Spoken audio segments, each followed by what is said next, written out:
마태복음 6장 1절로 4절까지의 말씀입니다.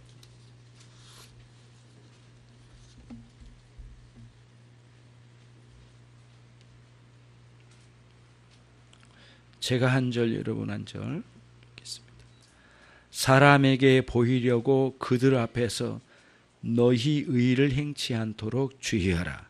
그렇지 아니하면 하늘에 계신 너희 아버지께 상을 얻지 못하느니라.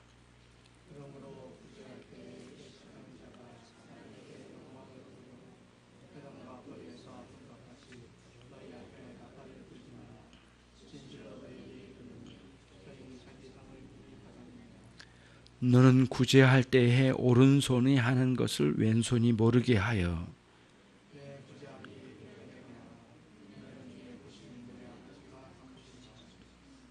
아멘.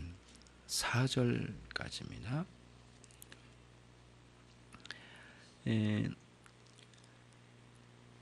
예수님의 산상설교를 계속하고 있어요. 그렇죠? 그래서 5장이 지난주까지 끝났고요. 오늘은 이제 6장이 진행되는데 5장에서는 아주 간단하게 압축적으로 말씀드린다면 그리스도인의 내적 특징에 대해서 팔복으로부터 해서 마지막까지 원수를 사랑하라고까지 말씀해 주셨어요. 내적 특징입니다. 기독교인의 그리고 내적 특징이 있으면 반드시 집사님 저기 좀 뭐랄까 창문을 2개를 다 닫았으면 좋겠네요. 계속 소리가 들려서 죄송합니다. 내적 특징이 있으면 외면적인 태도가 바뀌어지죠. 태도라고 하는 것은 뭐냐면은 그 사람을 대할 때에 그 마음의 자세를 의미합니다. 그래서 우리 안에 내면적인 기독교인의 특징이 내재되어 있고 어떤 특징이냐? 심령이 가난함, 그렇죠? 애통하며 탄식하며 회개의 자리에 나가는 그런 삶, 온유한 마음, 심지어는 또 이와 같이 마음이 청결하는 그런 태도, 내적 태도죠. 내적인 특징이죠. 이런 요소들을 전체적으로 마태복음 5장에서 이야기해 주시더니 그런 마음의 자세를 가진 성도들이 모세의 율법을 어떻게 이해하고 그 모세의 율법으로 거울처럼 자기를 살펴봐야 되는지 이거를 가르쳐 주신 겁니다. 사람들이 문자적으로만 이해했던 것은 그건 아니다. 그래서 겉으로 살인이라고 하는 것을 실행하지 않았지만 자신 안에 미움을 품는 것도 살인과 다를 바 없는 죄악이다라고 이렇게 말씀을 해주셔서 주님께서 이렇게 자세하게 말씀에 대해 모세의 율법을 들어서 우리 자신들을 아주 면밀하게 내려보다 볼 수 있도록 말씀해 주신 게 5장이었어요. 거기가 이제 5장이고요. 그러면 6장은 어떤 내용이냐? 크게 우리는 2가지 생활로 이루어져 있습니다. 성도는 몇 가지라고요? 2가지예요. 2가지. 2가지의 생활로 이루어졌는데 하나는 뭐냐면은 종교 생활이라고 하는 신앙 생활이 하나 있고요. 그 다음 일상적인 생활이 이렇게 있죠. 문제는 이 2가지 생활이 이렇게 분리되지를 않는다는 게 특징이에요. 그러나 구분은 해볼 수 있죠. 구별은 해보는데 이게 떨어져 나가서 일상생활과 우리의 신앙생활이 찢어져 가지고 따로따로 놀 수 있는 것은 아니라는 거예요. 그거를 6장에서 이야기를 해요. 그래서 1절부터 18절까지 신앙생활의 중심에서 이루어진 것 중에 올바른 신앙으로 가는 길을 먼저 말씀해 주셨고요. 그 다음에 19절부터 34절인가요? 마지막 절까지는 일상생활에서 돈 문제로 걱정하는 문제, 사람들과의 관계에 있어서 걱정하는 문제, 이런 문제들이 수도 없이 많이 일어날 거 아니겠습니까? 그 중에 대표적인 몇 가지를 주님께서 꼭 집어서 말씀을 해주셔요. 그리고 그거를 풀면 다른 것도 연관지어서 풀어질 수 있도록, 그러니까 정확하게 그거를 이해하면 다른 요소도 함께 이렇게 뒤따라 해결할 수 있는 문제들을 가지고 있는 거죠. 그렇죠.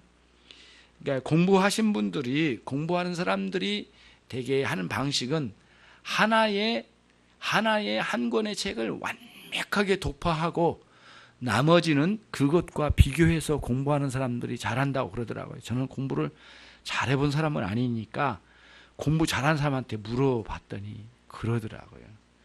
서울대 7에 나오신 장로님이 왜 사람들은 공부를 못하는지 이해가 안 된다고 그랬어요. 거기 있는 사람들 전부가 뭐라고 한 줄 아세요? 우리는 당신이 이해가 안 된다고 그랬어요. 그게 무슨 말이에요? 공부가 안 되는 게 이해가 안 된다니까. 왜 그래? 가장 재밌고 즐겁고 잘 되고 쉽게 되고 놀면서 할 수 있는 일이 공부인데 왜 그렇게 공부가 안 되냐고 그렇게 말하면서 이제 그렇게 이야기를 하더라고요. 아무튼 그래서 그분에게 물어봤어요. 그랬더니 공부를 어떻게 하냐고. 우리는 당신이 이해 안 된 사람 중에 한 사람이 난데 나를 좀 이해 좀 시켜달라. 당신은 이해 못하겠지만 나 자신이라도 좀 이해가 되게끔 해달라 물어봤더니 그런 거예요. 뭘 말씀드리냐면은 몇 가지 그러니까 신앙 안에서 있는 몇 가지 예를 들어서 깊이 풀어준 말씀을 우리 신앙의 여러 가지 면에 신앙생활의 여러 가지 면에 다 적용할 수 있다는 거예요. 여러분 이제 예를 들면은 그 헌금 생활에 대해서 정확하게 이해가 깊게 되면 다른 것도 다른 생활도 신앙생활의 다른 요소도 이렇게 이해를 그렇게 가져갈 수가 있는 거거든요. 헌금 생활에서 매우 피상적이고 인간적인 방식으로 생각하면 다른 요소도 거기까지밖에 이해를 못하게 되는 거죠.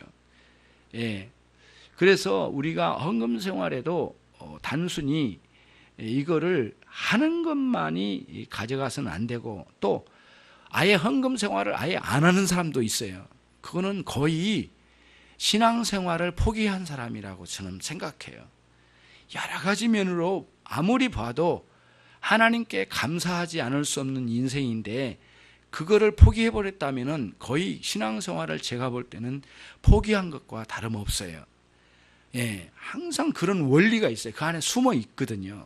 그거를 감출 수가 없어요. 그래서 여러분들이 헌금 생활에 있어서 올바르게 할 뿐만 아니라 또 해야만 하는 것이 헌금 생활인데 그 한 예를 잘 들어서 이해를 하면 다른 신앙생활에도 파급 효과가 일어나는 거예요.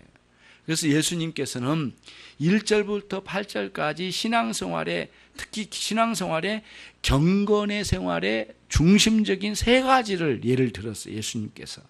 그리고 그 세 가지에서 일어나고 있는 일들을 자세하게 말씀해 주심으로 다른 신앙생활의 문제도 이렇게 이야기를 해 주신 거죠. 그래서 아예 신앙생활을 하지 않는 사람들은 여기서 언급하지 않아요, 여러분.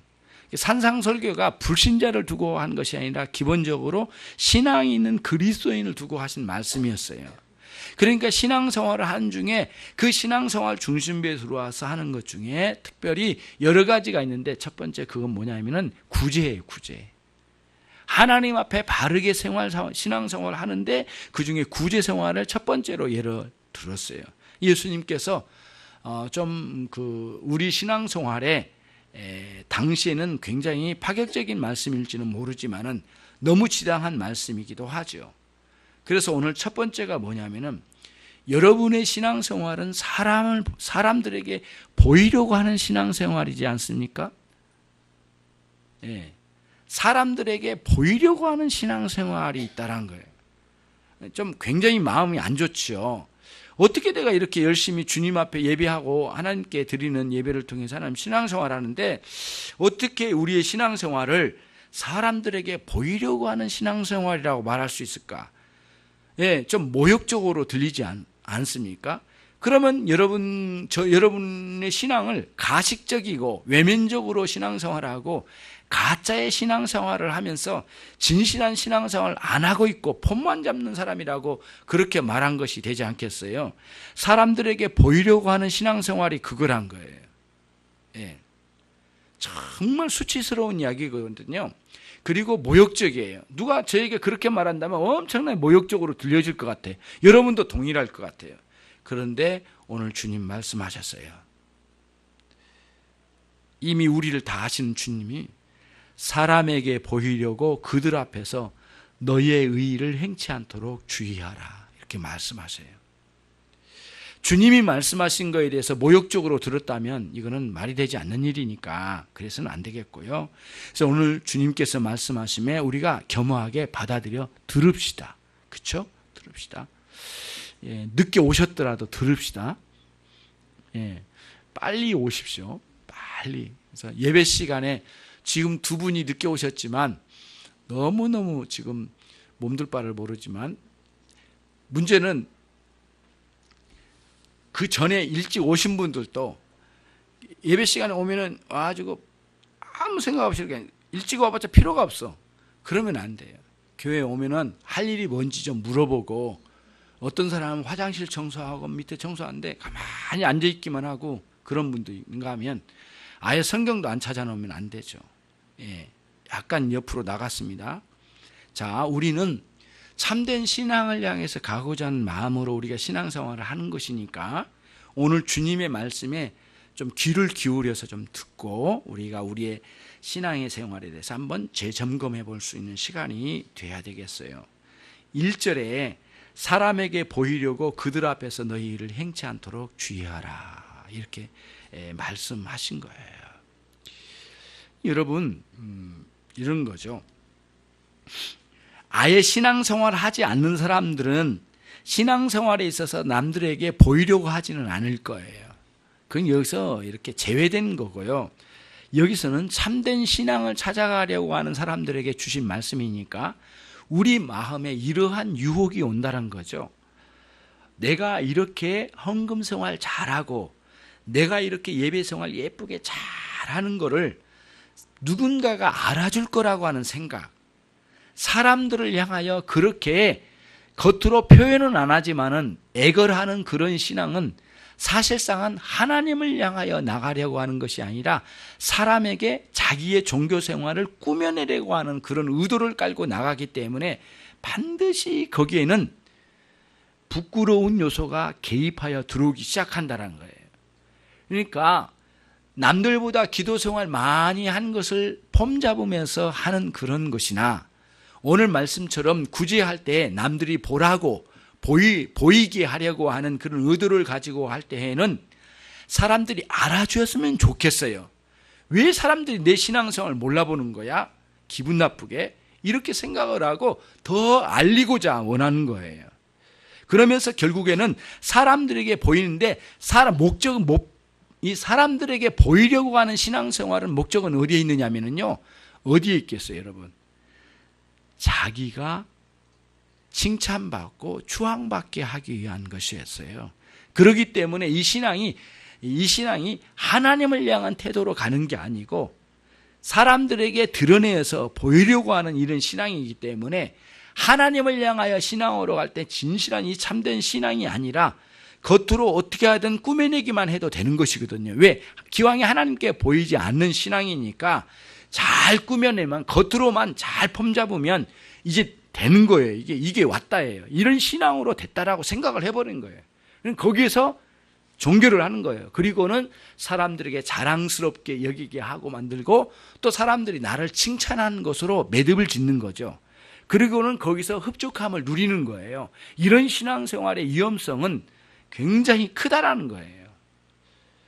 여러분 너무 과격하고 너무 억세게 드리는 말씀일지는 모르겠지만 당시에 이런 일이 있었대요. 오늘 본문 내용 그대로예요. 바리새인과 서기관들이 종교생활에 가장 우두머리이거든요. 자랑스러운 사람이에요. 그리고는 다른 잡다한 일을 하지 않고 막 자기들은 아주 고상하게 살면서 사람들 앞에서 종교생활에 으뜸 가는 것을 자랑스러워했대요. 그래서 바리새인과 서기관들이 그거를 즐기는 거예요. 특히 안식일 날 성전 쪽으로 가는 그 길목 어귀에 서서 좀 높은 바위 같은 데 올라가 가지고 개인적으로 소지하고 가지고 다니는 우리처럼 호신용 호루라기 같은 이런 것들을 가지고 호루라기 같은 걸 가지고 분다는 거예요. 근데 작은 나팔인데 이거를 삐 하고 쭉 불면은 저 멀리에서도 사람들이 그 나팔 소리를 듣게 된대요. 그런 사람들이 돌아볼 거 아니에요. 그러면 자기가 가지고 있는 이 동전 몇 푼 되는 이 구제를 하겠다고 흔든다는 거예요. 동전 주머니를 막 이렇게 흔들어대요. 사람들이 하루 먹고 하루 벌어서 하루 먹고 사는 사람들이 너무 어려운 상황에 놓여져 있는 거예요. 그 사람들이 오늘 저거라도 하나 받아서 가면 오늘 한 끼라도 먹고 살 수 있는 상황이 오는 거죠. 그때에 사람들이 막 달려간답니다. 부끄러움을 무릅쓰고 막 달려간대요. 그럼 그 바위 밑에 가가지고 서 있으면 호주머니를 벌리라고 한대요. 그러면 여러분 이렇게 높이 들고 있다가 동전 하나를 떨어뜨린답니다. 땡그랑 하고 떨어진 그 소리를 자랑스럽게 여기고 구제를 하기 시작한대요. 사람들이 부끄럽지만 그거 받고 막 도망가듯이 간다라는 거죠. 그리고는 바리새인들이 그거를 자랑스러워서 흔들어대면서 또 오면 또 떨어뜨린 거예요. 이런 식으로 해대는 그 바리새인들의 구제의 방식에 예수님께서 급제동을 거신 거예요. 너희는 사람에게 보이려고 그들 앞에서 너희 의의를 행치 않도록 주의하라. 여기는 지금 바리새인이 없어요. 그렇죠? 저 바리새인들의 신앙의 방식은 가식적이고 꾸민 것이고 거칠애이고 외식적인 신앙이니라. 그들의 신앙은 스스로가 상을 받은 신앙이니라. 어떻게 상을 받았어요? 권사님 어떻게 받았죠? 사람들의 칭찬, 사람들이 부러워하는 것, 사람들이 잘했다고 칭찬하는 것, 사람들의 추앙, 사람들이 알아주는 것, 사람들이 부러워하는 것, 그것으로 이미 네가 너의 신앙의 최종적인 상을 이미 받았느니라. 너는 그런 상을 받음으로 인하여 너와 하나님 사이는 관계가 없다라고 말씀하신 거고, 하나님께서 너를 향하여 주실 만한 것은 단 한 푼도 없는 것이다. 너는 하나님을 향하여 겉으로는 종교생활을 한다고 하지만, 신앙생활을 한다 하지만은 너희는 사람들에게 꾸며내는 너 자신을 위한 종교생활에 그쳤으니 너는 그것으로 땡이야 라고 말씀하신 거예요. 끝이에요. 이게 주님의 핵심적인 요소예요. 겉으로 거칠이 않은 외식적인 신앙의 최종적인 결론은 뭐냐면 하나님과 상관없는 삶을 살고 있다는 거예요. 근데 그게 가장 종교적인 중심부에서 일어난다는 게 끔찍스러운 일이에요. 소름 끼치는 일들이 우리 안에 일어나게 된다는 거예요. 우리는 그 극단적인 너무 과격한 내용 같지만은 그 극단적인 바리새인과 같은 행동으로 하는 사람은 우리 중에는 없지요. 그런 사람 있지 않아요.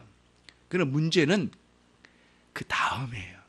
그 말씀을 잘 새겨보면 내가 열심히 신앙생활하고 오늘 또 주일에 일찍 와서 섬기는 일도 있지만은 사람들에게 보여지는 것을 목표로 하고 그런 동기의 마음을 가지고 시작했다면 참 부끄러워해야 돼. 그러면 안 돼요. 누구도 알아주지 않아. 오늘 또 성도들이 예배당에 올 때에 그래도 편한 마음과 기쁜 마음으로 올 수 있도록 길을 닦고 또 휴지도 치워주고 또 깨끗하게 하고 그리고 엘리베이터도 깨끗하게 만들어 놔서 청결한 그러한 건물로 들어와서 예배할 수 있도록 길을 터준다는 그런 헌신적인 마음, 누구도 알아주지 않아도 돼요. 그렇죠? 우리 주님 앞에 해드리는 것이니까. 그렇잖아요. 그래서 여러분, 바울사도의 말씀이 바울사도의 권고가 매우 틀리지 않는 말씀인 것 같아요. 여러분들이 회사에서 무슨 일 하든지 이 땅에서 무엇을 하든지 사람들과의 관계에서 무엇을 하든지 사람에게 하듯 하지 말라. 다시 말하면 사람에게 잘 보여주는 것에 초점이 있는 게 아니라 하나님께 하듯 하라. 다시 말하면 아무도 알아주지 않지만 정직하고 열심을 내어서 그 일을 성실하게 수행해 나가는 거예요. 그리고 하나님 앞에 흠없이 열심히 하려고 최선을 다해 나가는 그런 사람들 하나님 찾고 계세요. 오늘도. 여러분은 어떤 곳에 어떤 신앙을 여러분 소유하고 싶으세요? 거칠의 외식적인 신앙생활? 우리는 그런 게 아니에요. 겉으로 보이려고 하는 그런 것들, 이런 것들을 자꾸 우리 안에서 그런 유혹으로 찾아온 것을 이겨내려고 싸워가야 되겠죠. 이런 외식적인 신앙이 계속되면 발전하면 거짓된 신자가 됩니다. 거짓말을 쉽게 하고 그리고 겉으로 포장하기를 굉장히 즐겨하고 그게 익숙해져 버린 거예요. 그래서 여러분 신앙생활을 하다가 언제 한 번쯤은 자신을 한번 돌아봐요. 예. 내가 신앙생활에는 익숙해졌지만은 마음으로 하나님을 찾는 데는 언제인가라고 생각한다면 여러분들은 엄청나게 많이 타락한 거예요. 여러분, 기독교인이 타락하였다라고 하는 것은 어디서부터 시작해서 추적해서 찾아야 되느냐면은 사람들은 말해요. 이성적으로 다른 사람과 바람 피워서 타락한 것, 또 남의 물건을 훔친 것, 그리고 누구와 싸운 것, 또는 향락에 깊이 빠져버린 것, 이렇게 마지막 벼랑 끝에 놓여져 있는 순간만을 사람들은 타락한 거라고 말하는데 그렇지 않아요. 그건 끝나는 거예요. 마지막이에요. 막장이에요. 그게 그럴 수 없어요. 그래서 여러분의 신앙은 제일 먼저 내 안에서 이 신앙을 거칠애로 사람들에게만 보이려고 하는 의도를 가지고 하지 않았는가, 자기 자신을 성찰해 보는 거죠. 여러분, 만약에 여러분 외식적인 신앙으로 간 사람들의 특징은 뭐냐면 말씀의 원래의 의미를 찾아서 영적으로 깨달으려고 하지 않아요. 할 수만 있으면 그 말씀을 외형적으로 지켜버리려고 하는데 초점을 맞춰요. 그게 뭐든지 지킬 거야. 난 주일 지킬 거야. 나는 헌금할 거야. 나는 안식일 지킨다니까. 내가 못한 게 뭐 있어. 이렇게 행동주의예요. 행동주의. 그게 위험성이 참 많아요, 여러분. 그것과 싸워야 돼요. 그런 유혹과 싸워야 돼요. 뭐를 하면은 왜 내가 하는지 이유를 찾아야 돼요. 목적이 무엇인지 그렇게 해야 되는데, 오늘 또 예배를 드릴 때 주 하나님께 예배하는 거예요. 나는 죽어지고 하나님 높아지는 거예요. 말씀을 들어요. 그리고 내가 감사할 수 있는 아주 절호의 기회예요. 이 기회에 감사의 표를 하자. 이렇게 가는 거죠. 이 모든 게 그거예요. 그러니까 누구도 어떻게 보면은 어떤 면에서 누구도 어떤 사람의 눈치를 볼 필요가 없는 것이죠. 하나님께 정직하게 해드리니까. 그리고 사람들과의 관계는 예의를 지켜가고 질서를 지켜가면서 하나님께 드려지는 예배가 되도록 최선을 다하죠. 그래서 모든 신앙생활의 동기가 하나님의 사랑이에요. 마음과 뜻과 정성을 다하여 주 너희 하나님을 사랑하라고 하는 그 바탕이 하나님 사랑 때문에 하셔야 돼요. 그리고 하나님 사랑하면서 해야 돼요. 그리고 마지막 해놓고도 하나님의 사랑이 좀 업돼야 돼요. 그게 아니고 다른 것에다가 뭔가를 얻고자 하거나 또 그렇게 진행되거나 그렇게 되면 안 돼요. 그래서 너무 과도하게 사람들이 나에게 뭘 칭찬하고 막 하면은 말리세요. 제발 그러지 말라고. 예, 저는 그거를 원해서 한 거 아니란 것을 좀 알아주셨으면 좋겠습니다. 저는 그 의도가 아니었어요. 주님 앞에 하려고 한 거지 그런 의도가 아니었거든요. 그래서 너무 그렇게 막 칭찬하는 것을 이렇게 좀 절제시키고 그러지 마십시오. 또 예의상 또 하는 경우도 있어요. 그러나 너무 그렇게 하지 마십시오. 이렇게 절제시킬 필요가 있을 때가 있어요. 특히 사람들 앞에서 막 너무 그렇게 해버리면 굉장히 우스꽝스러운 거예요. 누가 그걸 받으려고 하는 것도 아닌데. 그래서 여러분 참 그거를 왜 했는지를 자꾸 찾아가 봐요. 내가 이렇게 헌신을 했어요. 내가 왜 했지? 내가 이렇게 열심히 노력하는 거 뭐 하러 하는 거지? 그리고 이 결과는 뭐지? 굉장히 중요해요. 그래서 칼빈 선생님이 이야기했던, 주석에서 이야기했던 이야기가, 그 진술했던 내용이 참 저에게는 마음에 들어요. 마음에 들어와요. 뭐냐면은 우리의 신앙생활은 반드시 열매가 있어야 된대요. 그런데 칼빈 선생님이 이렇게 이야기하더라고요. 열매만 거기서 끝내면 안 된다. 그 열매가 어떤 분을 향하여 맺혀진 열매가 돼야 되느냐가 중요하대요. 너무 많은 사람들이 열매를 말해놓고는 자기가 그 열매의 혜택을 다 누린대요. 다시 말하면 우리가 어떤 일을 행사하고 무엇을 해나갈 때 큰 아름다운 삶의 열매가 맺히거든요. 어떤 성과도 있고. 근데 그거를 모두 하나님의 영광을 위하여 여기에 내야 된다는 거예요. 그래서 교회에서 열심히 한다는 것이 다 좋은 게 아니에요. 그 열심의 열매가 하나님을 향한 열매를 맺어야 된다는 거예요. 그래서 칼빈 선생님 마지막 본이 뭐냐면 오히려 이단 같은 그런 무리들이 열매는 많이 맺힌답니다. 진짜 열매를 많이 맺힌다. 우리보다 더 열심히 많이 맺힌대. 근데 모두 자기를 위한 열매래요. 얼마나 사악하냐라고 결론을 딱 내려요. 여러분도 마찬가지예요. 오늘 그게 그거거든요. 사람에게 보이려고 하는 신앙생활에 제동을 걸어야 돼요. 그러면은 내가 뭘 하든지 간에 항상 하나님 앞에서 이거를 어떤 의도로 하는지 자기를 돌아봐야 될 필요가 있어요. 그렇지 않으면 안 되는 거예요. 예. 열심히 주님을 위해서 사는 거예요. 자, 그러면은 이게 5장 16절인가 18절인가 정확하게 제가 기억을 못 하겠는데 한번 가보겠습니다. 그 어간에 있으니까 5장 16절이네요. 5장 16절. 마태복음 5장 16절 같이 한번 읽겠습니다. 시작. 이같이 너희 빛을 사람 앞에 비추게 하여 저희로 너희 착한 행실을 보고 하늘에 계신 너희 아버지께 영광을 돌리게 하라. 이 16절 말씀과 6장 1절 말씀이 균형을 이룰 줄 알아야 돼요. 이제 외식하는 신앙생활을 하지 마십시오. 거칠애한 신앙생활을 하지 마십시오. 그래? 안 하면 되잖아. 이렇게 나가버리잖아요. 이게 이제 우리의 완악함이 또 있어요. 우리 안에. 안 하면 될 거 아니야. 예. 그렇게 말하지 않는 교회도 많은 있는데 뭐 이렇게 하고 그냥 아예 팽개쳐버려요. 아예 그지. 그게 아니에요.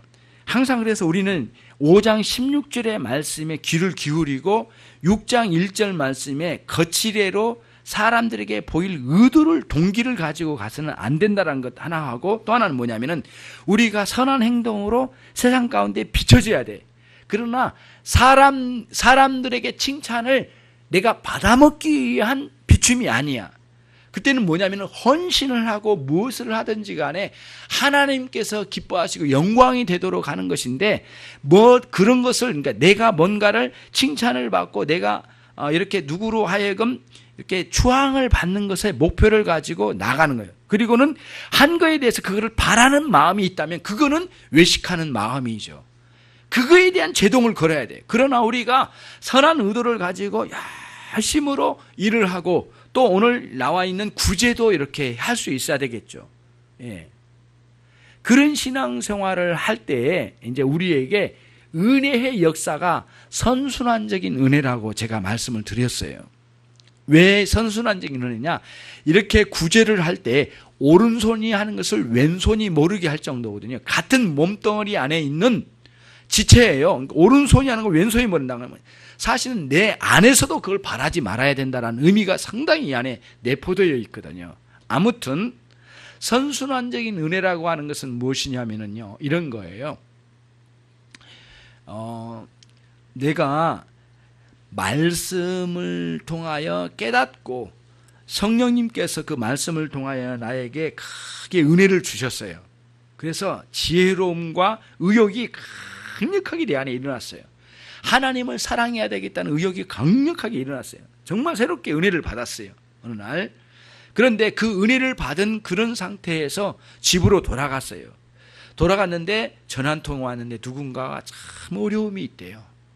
그래서 내가 내 형편에 많이 도울 수는 있는 건 아니지만은 내가 도와야 되겠다. 그런 생각을 가지고 그를 돕는 거예요. 근데 그때 도울 때 누구에게 떠버리지는 않잖아요. 여러분도 그러시지 않잖아요. 이렇게 아무도 모르게 이렇게 조용히 가서 돕는 거죠. 최선을 다해서 조용히 돕는 거죠. 그러니까 도울 때 그 도움을 내어줄 때 아까 받은 그 은혜를 받은 말씀으로 성령께서 주신 은혜를 받았던 우리의 내면의 은혜로 작용하여서 긍휼히 여기는 마음 그렇잖아요. 그래서 어디에 마태복음 5장에 나와 있는 팔복 속에서 긍휼히 여긴 자는 긍휼히 여김을 받을지니라 이렇게 말씀해 주셨잖아요. 그 말씀처럼 동일하게 이 은혜를 받으니까 긍휼히 여기는 마음이 나왔어요. 하나님의 사랑으로.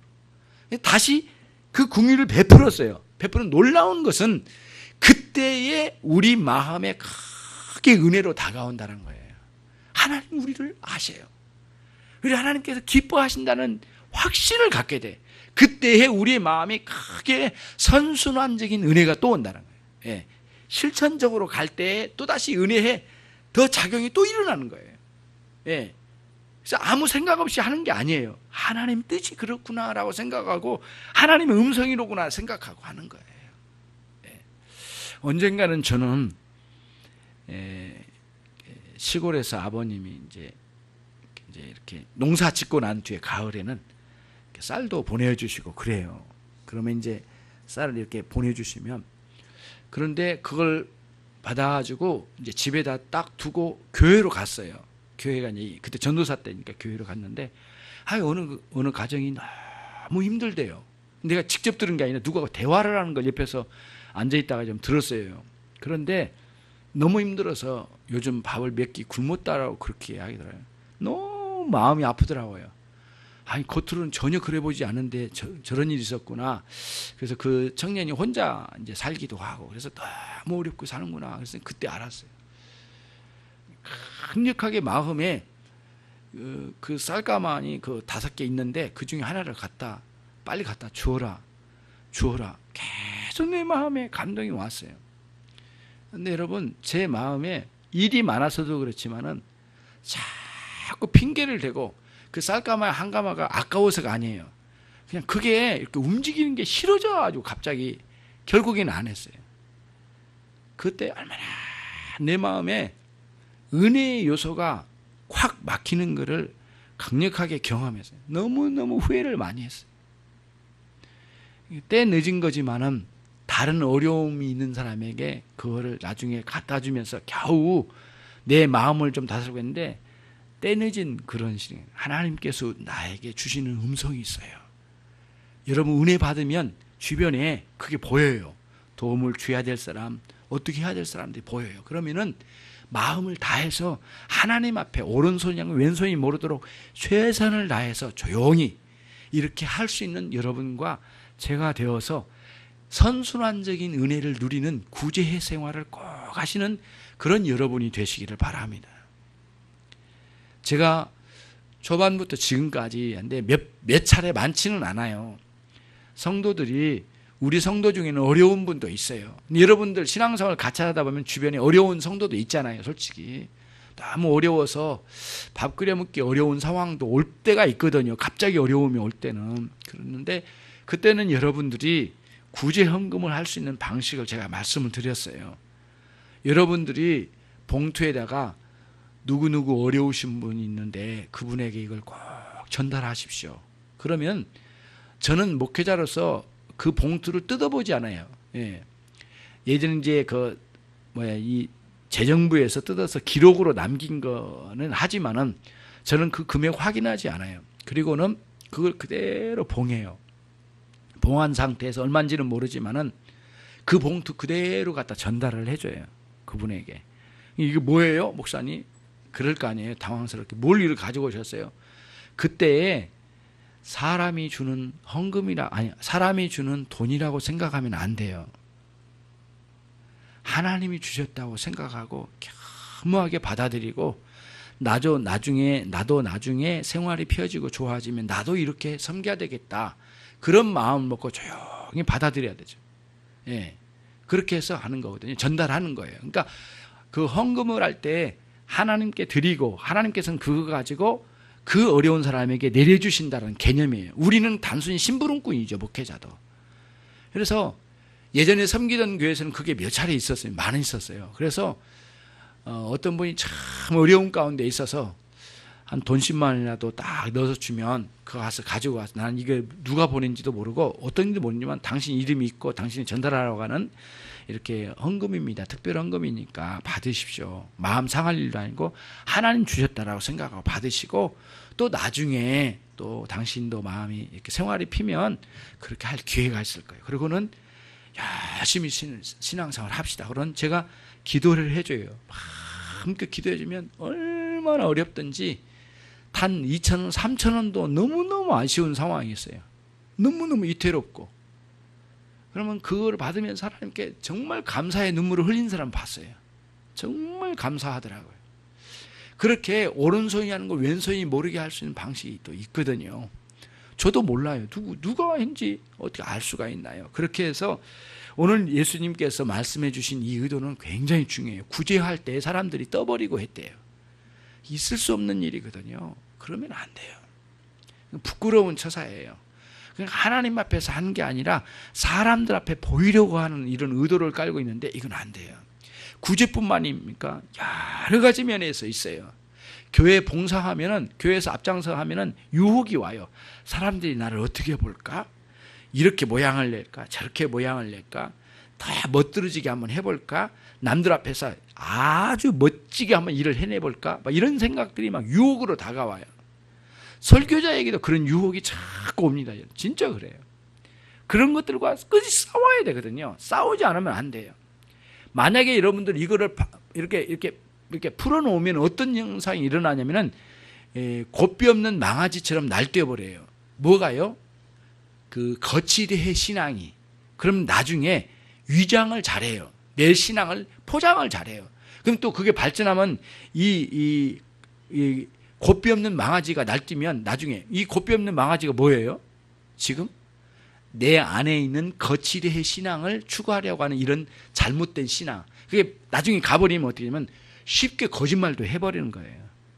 그게 왕상에 서가는 거거든요. 그런 사람은 오랜 세월 동안 뭐가 없었냐면은 하나님의 은혜가 공급이 안 돼요. 이런 생각을 해버린 거예요. 그 사람들. 그까지 끝 은혜가 뭐 필요 있어요. 내가 열심히 해서 사람들 칭찬받고 딱 하면 뭐가 하실 게 뭐 있어요. 내가 뭐 은혜 받을 게 뭐 있어요. 뭐 영적인 은혜? 그럴 필요 없어요. 나 열심히 하고 사람들에게 인정받고 담임 목사님께 인정받으면 됐죠. 그러시면 안 돼요. 그게 악이 들어오는 길목이에요. 이런 식의 아주 면밀하게 살펴볼 필요가 있거든요. 그래서 여러분께 말씀드려요. 신앙생활은 자기 성찰 없는 신앙생활은 안 돼요. 자기를 돌아봐야 돼요. 자꾸. 그래서 그거를 영어로 오해하지 마십시오. 정사라고 그래요. 정사. 아주 정밀하게 자기 자신을 조사한다는 거예요. 청교도들이 굉장히 그거를 자기 신앙생활에 주도적으로 끌고 간 게 그거예요, 여러분. 여러분 시원합니까 이거? 왜 이렇게 안 시원하지? 나 혼자만 더운구나. 아무튼 정사라고 정사. 자기의 삶을 아주 정밀하게 꿰뚫어 보는 거예요. 조사를 해보는 거예요. 그래서 내가 거치대로 하거나 거짓말을 하거나 뭔가를 꾸며내려고 하는 이런 의도가 있다면 그거를 싸워야 돼. 근데 어떤 사람이 아까 제가 말씀드린 건 그거예요. 이거 자꾸 내가 이런 유혹에 빠지니까 이거 때려치워버리자. 교회 안 나가면 되겠네. 그거는 말이 안 되는 거예요. 그거는. 그런 사람은 없어요. 그리스도인 중에 그런 사람은 없죠. 그러니까 여러분 정말 여러분이 진실한 마음으로 주님 앞에 가는 거예요. 여러분 목회자가 목회자에게 보낸 편지가 있어요. 디모데전서예요. 1장을 한번 가보겠습니다. 어떤 신앙을 추구해야 되는지 바울 사도가 디모데에게 전해준 이야기입니다. 그러나 우리에게 적용할 수 있는 거죠. 디모데전서 찾으셨어요? 디모데전서 1장 5절이에요. 1장 5절 같이 읽겠습니다. 경계의 목적은 청결한 마음과 선한 양심과 거짓이 없는 믿음으로 나는 사랑이거든. 저는 다른 본문도 참 정말 하나님의 말씀을 자꾸 되씹어야 돼.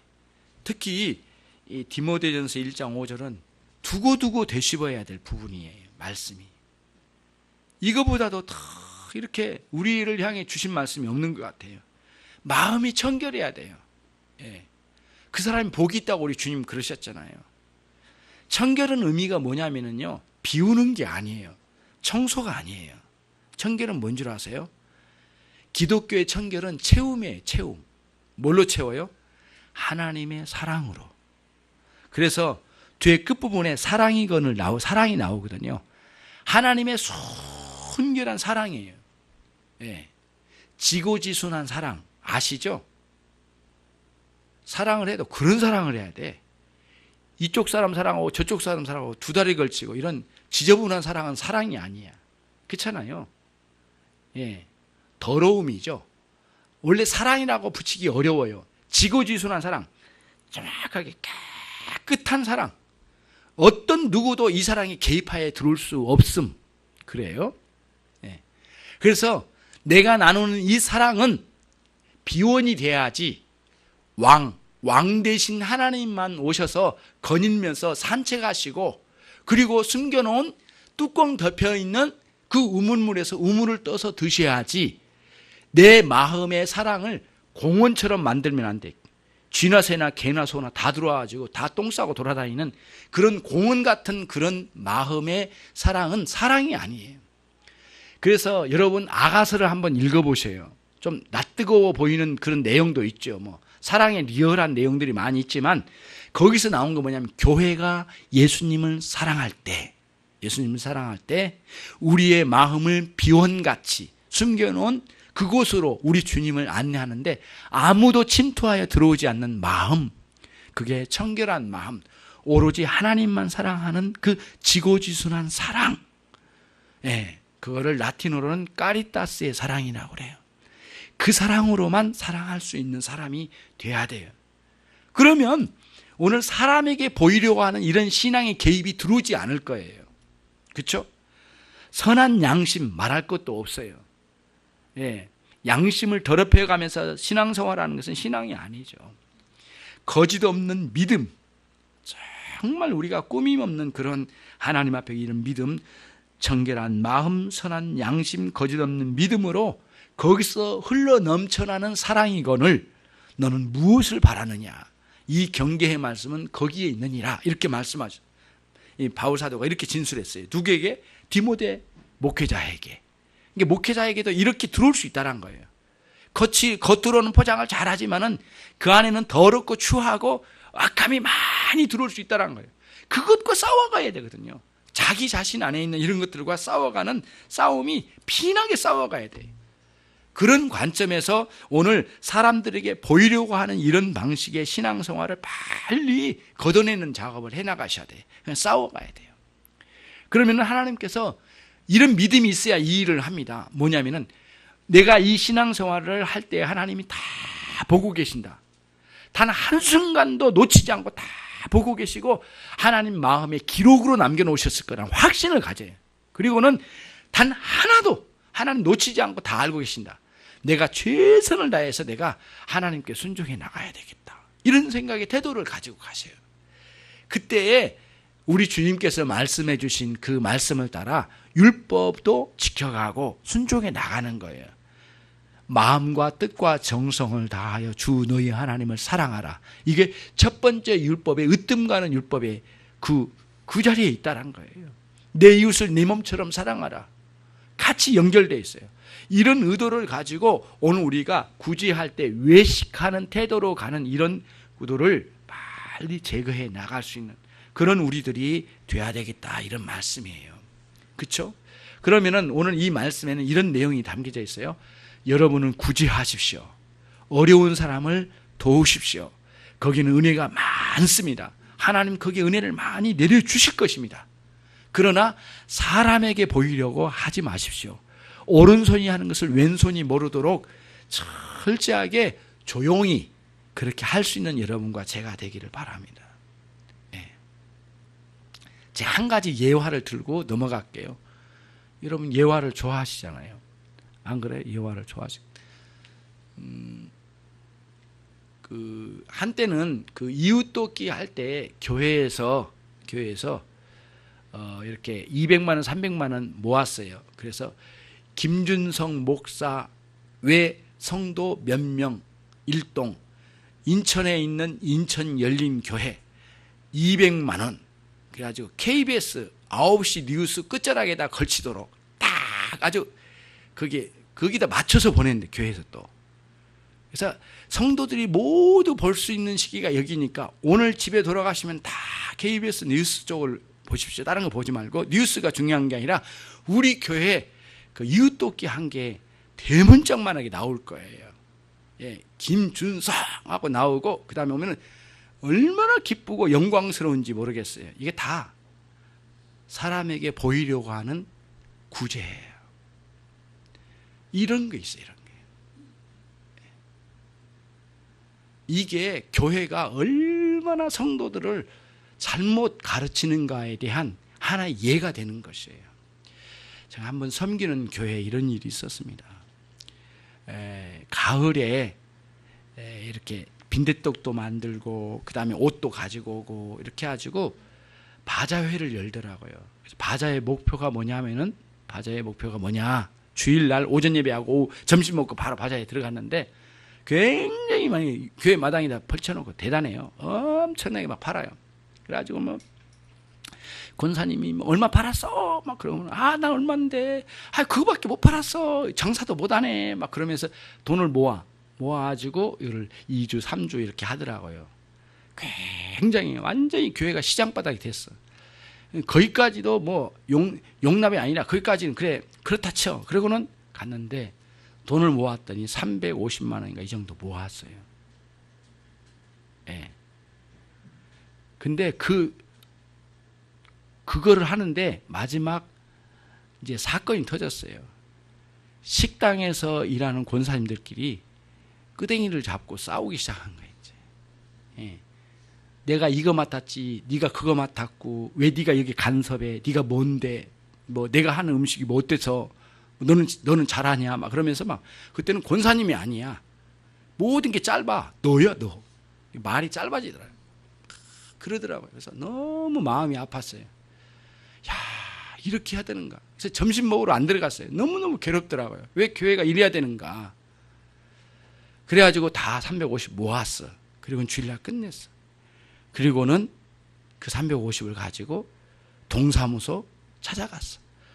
그냥 동장님 찾아가지고 동장님 나오시라고 해가지고 좀 넓은 자리로 해서 카메라 빨리 나와. 카메라 대동하고 카메라 준비하고 동장님과 함께 목사님, 장로님, 권사님, 엊그제 끄댕이 잡고 싸우던 그 권사님도 올라와가지고 멋들어지게 한 방 탁 찍었어.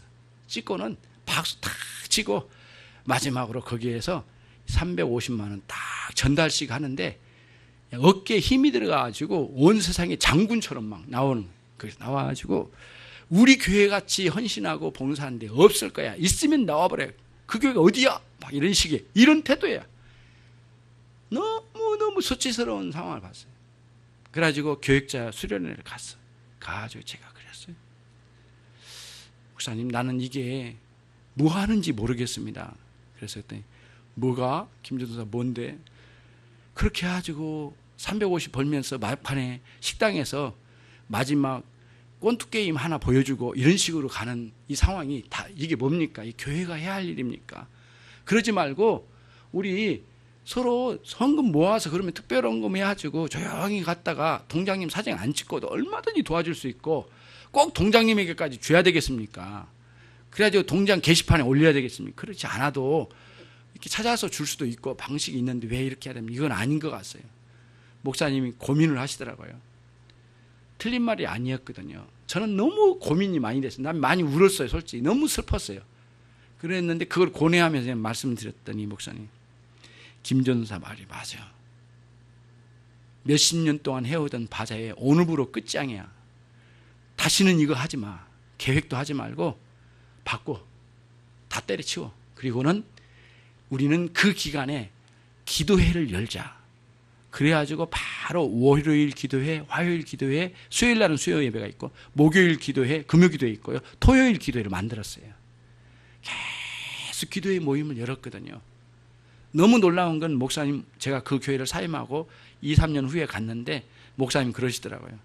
김전사, 옛날에 그 기도 모임 만들었잖아. 나는 날마다 기도가 왕왕왕왕 기도 소리를 들으면서 잠들어. 당신도 기도하시지만 자기 순번 따라 기도하시지만 매일 밤 예배당에서 기도하는 성도들의 소리가 가장 영광스럽더래요. 그때 잘한 것 같아. 그게 잘한 것 같아. 진짜 잘한 것 같아. 말씀하시더라고요. 너무 마음이 기쁘더라고요. 진짜 교회가 방향을 잡았거든요. 그렇게 하면서 교회가 좀 안정을 찾아가고 제정신을 가는데 이런 거칠의 신앙생활이 얼마나 많이 판을 친지 모르고 교회가 그걸 주도하고 그걸 앞장서서 그걸 보여주고 이렇게 가는 거예요. 여러분 개인적으로도 하나님 앞에 살아갈 때 오른손이 하는 걸 왼손이 모르도록 하는 이 원리를 따라서 열심히 섬겨가자고요. 하나님 기뻐하실 거예요. 좋아하실 거예요. 그리고 할 때 너무 과도하게 하거나 막 이렇게 하지 말고 정말 조용히 하나님 앞에 그렇게 섬겨가신 여러분들이 되시기를 바라요. 여러분 신앙에 참 아름다운 신앙의 세계를 우리 주님께서 말씀하고 싶으셔서 거칠의 외식적인 신앙을 먼저 지적하여 말씀해 주신 거예요. 목표는 어디에 있느냐면은 여러분의 참된 신앙을 불러 일으키기 위한 목표를 가지고 말씀하신 거예요. 그냥 그런 의식 버리라는 것에 목표가 있는 게 아니에요. 참다운 신앙으로 회복하여 돌아오라고 말씀하신 것이죠. 여러분과 제가 한번 깊이 우리 신앙을 한번 돌아보자고요. 예, 거기서부터 은혜가 시작되는 거거든요. 여러분, 새로운 이 말씀을 통해서 여러분과 제 삶이 새롭게 되어지길 바랍니다. 정말 하나님 여러분을 기뻐하실 거라고 봅니다. 기도하시겠습니다. 이 시간 우리 함께 기도합시다. 하나님, 오늘 주님께서 주신 말씀이 우리 마음에 깊이 아로새겨지기를 원합니다. 그리고 하나님, 거칠애로 떠버리는 신앙의 의도만 가졌더라도 부끄러운 줄 알고 회개한 자리 가게 하옵소서. 하나님의 진실한 신앙으로 그 깨끗한 양심으로 우리 주님만을 사랑하는 마음으로 하게 하옵소서. 우리를 붙들어 주시고 연약한 상황 속에서 유혹받을 때마다 이길 수 있도록 은총을 내려주옵소서. 기도하겠습니다.